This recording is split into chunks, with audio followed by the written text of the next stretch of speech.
मोनसे सरसा मोनसे स्पेकुलेशन सोलिबाय थादों आरो आंनि फारसेनिफ्राय फोरमायनाय जादोंमोन जे जथेस्थ बैसो जाबाय दुलाराय बर' फरायसा आफादाव गोदान लिडारशिपबो नांगौ।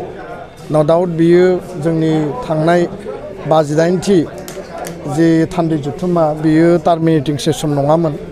थेवबो गासिबो परिबेस परिस्थितिखौ नायनानै आङो खावलायदोंमोन आरो बे खावलायनाय बायदि दा जोंनि सेन्ट्रेल वार्किं कमिटिया बिनि सायाव नायबिजिरगासिनो दङ आरो खोब खम समनि गेजेराव सेन्ट्रेल वार्किं कमिटिया जिरायनानै मोनसे मोजां थांखि आजावगोन आङो आसाबादि।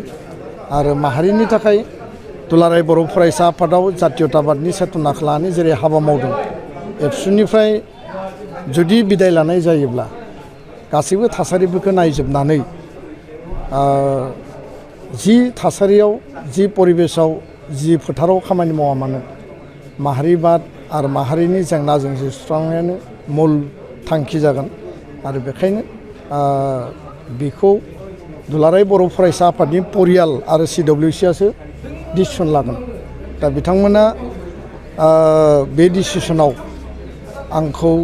आङो जेरैबायदि आजिरा मोननो लुबैदों रिटायारमेन्ट मोननो लुबैदों बिथांमोना जुदि एलाउ खालायोबा आङो ओंखारलांनो हागोन आरो बिथांमोना जुदि ओंखारनो मोना नोंनि समा जायाखै होननानै जुदि बुङोब्ला आं हारसिङै जेबो डिसिसन लानो हाया। खारन जोंनि संबिजित बायदियै जोङो संबिजित आरो जोंनि सेन्ट्रेल वार्किं कमिटियानो हाइस्ट अथरिटि बे अथरिटिनि जि सायाव बयबो फोथायनाय आरो मान मर्यादाया जेब्लाबो थागोन आरो बेखायनो CWCनि डिसिसनानो आल्टिमेट डिसिसन जागोन। बिथांमोना मा बुङो बे उननि समाव खम समनि गेजेराव सावरायोब्ला जों बिनि फिथाइखौ मोननो हागोन। बिसायख'थियाव बाहागो लानाय लायैया दा जेबो बेबायदि क्लियार जायाखै।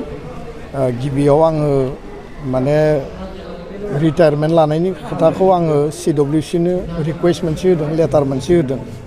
बिनि उनाव हारिनि थाखाय समाज सिबिनायनि थाखाय माहारि दानायनि थाखाय आरो जोंनि आद्रा थानाय जिखिनि बर' गोजोन गोरोबथा जेराव सिमा बारायनांगौ थाबाय दा 25-26 इयार्स दुलाराय बर' फरायसा आफादाव आं खामानि मावबाय। बेखिनि जिखिनि अभिगथा राजा लामानि रेल लामानि होख्रावनायनिफ्राय जागायनानै नैबे एकर्ड इमप्लिमेन्टेसनखौ दिल्ली दिसपुराव लबि एडभकेसि खालामनायनिबो जिखिनि प्रेसार बाहेरायाव थानानै जोङो जिखिनि होख्रावनांगौ आवाज होनांगौ जों होजोब्बाय आरो बे कन्टिनिउआस थागोन। गोदान बिबानगिरि फैबाबो बे सिस्टेमा थागोन डेम'क्रेटिक पन्थानि गेजेरजों प्रेसारा थागोन।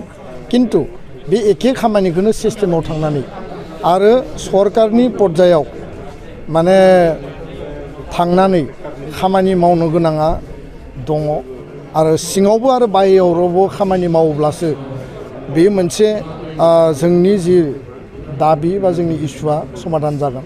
दा बेखायनो बै लेभेला बेसेबां बास्तब जागोन बहा थांगोन मा मावहैगोन बोरै मावहैगोन बियो समनि गेजेरजों जोङो बेखौ डिसिसन लानो हागोन। बेखायनो आंनि साननाया जाहैबाय जे एक्सपिरियेन्सखौ एबसुआव थानानै मोनबाय बर' आइ आफा राजाया हाबा मावनो थाखाय स्कप होबाय बे एखे एक्सपिरियेन्सखौ लानानै सिस्टेमाव थानानै खामानि मावोब्ला बा मावनो मोनोब्ला आरो बे खाबुआ फैयोब्ला हारिनि जेंना जेंसि सुस्रांनायानो प्रधान लक्ष्य जागोन। बेयाव गुबुन एजेन्डा गैया।